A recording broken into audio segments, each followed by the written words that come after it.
Welcome to the Microsoft Startup Showcase here at Hannover Messe.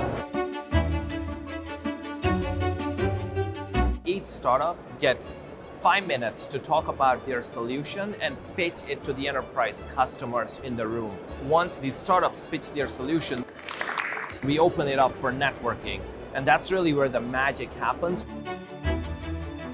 This is a great example here at Hannover Messe, where we've been a part of the Startup Showcase, which has been absolutely brilliant.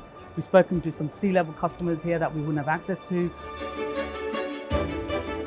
I think the event with the startup was really beneficial on many levels because again you can get introduced to a lot of the startup companies that are becoming important players in the industry, and from that perspective to make the right connections today is absolutely essential. We would like to also engage startups because they enrich our ecosystem and they bring really new ideas. And we had an opportunity to both communicate our value proposition and also to learn about their needs, about their challenges, and about their plans for the future. The discussions we had with the Microsoft executive, obviously very knowledgeable on multiple domains, and obviously knowing the context in which their clients function, that's been very rewarding. And the great opportunity, of course, Microsoft brings, and we as startups with all our innovations, is tremendous. Every company starts as a startup company, so it's exciting to see all of the innovation and Microsoft's commitment to startups. We're excited to participate next year.